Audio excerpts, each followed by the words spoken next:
ದಯವಿಟ್ಟು ಈ ಸದನದಲ್ಲಿ ಯಾರ್ಯಾರು ಇರಬೇಕು ಹೆಸರು ಐತೆ ನಿಮ್ಮ ಹತ್ರ ದಯವಿಟ್ಟು ಓದಿ ಪ್ಲೀಸ್. ದಯವಿಟ್ಟು ಓದಿ ನೋಡ್ರಿ ಸಭಾಧ್ಯಕ್ಷ ವಿಧಾನ ಪರಿಷತ್ ಬಿಟ್ಬಿಡಿ. ಈಗ ವಿಪ್ ಅವರೇ, ಇಲ್ಲಿ ಒಂದು ಕಥೆ ಹೇಳಿದ್ರೆ ಆಗುದಿಲ್ಲ. ಇಲ್ಲಿ ಬರುವವರು ಬರಬೇಕು. ಇದರಲ್ಲಿ ಈಗ 9 ಗಂಟೆ ನಾವು 10 ಗಂಟೆ ಯಾಕೆ ಇಡೋದಂತದ್ದು? ಸರ್, ನಾನು ನಿಮ್ ಡೈರೆಕ್ಷನ್ ನಮ್ಮ ಸಭಾನಾಯಕರ ಡೈರೆಕ್ಷನ್ ವಿಪ್ ಇಶ್ಯೂ ಮಾಡಿದ್ದೀನಿ. ನಾನು 1 hour ಇಂದ ಫೋನ್ ಮಾಡ್ತಾನೆ ಇದ್ದೀನಿ. ಹೋಮ್ ಮಿನಿಸ್ಟರ್ ಮಾದೇವಪ್ಪ ಅವ್ರು ಕೂಡ ಕೌನ್ಸಿಲ್ ನಾಗೆ ಇದೆ. ನಾನು ಫೋನ್ ಮಾಡಿ ಕರ್ಸೆ, ಪಾಪ ಅವ್ರು ಬಂದಿದ್ದಾರೆ. ನಮ್ಮ ರಾಜಣ್ಣ ಇದ್ದಾರೆ, ಕೋಆಪರೇಷನ್ ಮಿನಿಸ್ಟರ್ ಇದ್ದಾರೆ, ಮಧು ಬಂಗಾರಪ್ಪ, ಸಾಕ್ ಸುಧಾಕರ್, 4 ಜನ ಮಿನಿಸ್ಟರ್ ಇದ್ದಾರೆ. ಒಂದೇ ದಾರಿ, ರಾಜೀನಾಮೆ ಕೊಟ್ಬಿಡು. ಯಾರು ರಾಜೀನಾಮೆ ಕೊಟ್ಟು ಮಂತ್ರಿ ಆಗಿ ಬಂದ್ಬಿಡಿ. ಇಲ್ಲ, ಇಡೀ ಸಚಿವ ಸಂಪುಟ ರಾಜೀನಾಮೆ ಕೊಡು.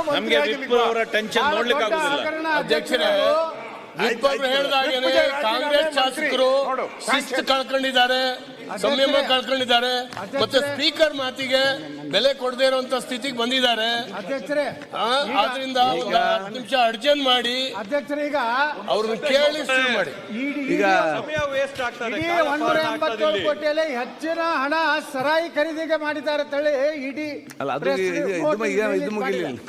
ಆದ್ರೆ ಇಂಥ ಗಂಭೀರವಾದಂತ ಭ್ರಷ್ಟಾಚಾರ ಪ್ರಕರಣದಲ್ಲಿ ಸಂಬಂಧಪಟ್ಟಂತ ಮುಖ್ಯಮಂತ್ರಿಗಳು ಅವ್ರ ನೈತಿಕ ಜವಾಬ್ದಾರಿ ಇದೆ. ಅವರೇ ಇಲ್ಲಾರ್ದನೆ ಹೆಂಗ್ ಸದನ ನಡೆಸ್ತೀರಿ ನೀವು? ಇಡೀ ಅವ್ರು ನಿನ್ನೆ ಪ್ರೆಸ್ ನೋಟ್ ರಿಲೀಸ್ ಮಾಡಿದ್ದಾರೆ. ಮ್ಯಾಕ್ಸಿಮಮ್ ಹಣ ಸರಾಯಿ ಓಡೋಡಿ ಒಬ್ಬೊಬ್ಬರೇ ಬರೋದು ಬೇಡ.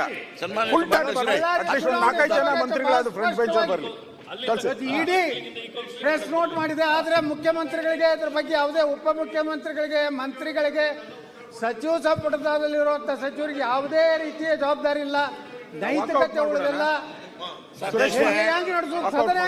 ಮಾತಾಡಿದ್ರೆ ಮಾದೇವಪ್ಪ ಅವರು ಇದ್ದಾರೆ, ರಾಜಣ್ಣ ಎಲ್ಲ ನೋಟ್ ಮಾಡ್ಕೊಂತಾರ. ಅವರು ಎಲ್ಲ ನೋಟ್ ಮಾಡ್ಕೊಂಡ್ಮೇಲೆ ಸಿಎಂ ಅದು ಕರೆಕ್ಟ್ ಆಗಿ ಉತ್ತರ ಕೊಡ್ತಾರೆ.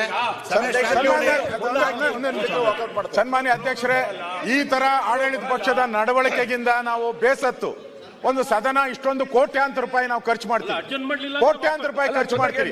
ನೀವು ತಿಂಡಿ ಬೇರೆ ಅರೇಂಜ್ ಮಾಡಿದೀರಾ, ತಿಂಡಿ ಊಟ ಎಲ್ಲ ಅರೇಂಜ್ ಮಾಡಿದ್ರು. ಇವ್ರಿಗೇನ್ ದಾಡಿ ಆಗಿದೆ? ಏನ್ ದಾಡಿ ಆಗಿದೆ ಇವ್ರಿಗೆ?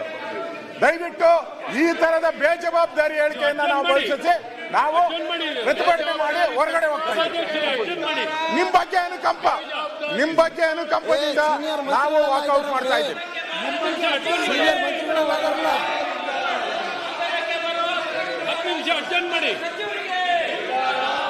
SC/ST ಹಗರಣದ ಬಗ್ಗೆ ಲಘುವಾಗಿ ತಗೊಂಡಿದೆ ನೋಡಿ. ನ್ಯೂಸ್ ಫಸ್ಟ್, ನಿರ್ಭೀತಿಯಿಂದ ನಿಮ್ಮ ಪರವಾಗಿ.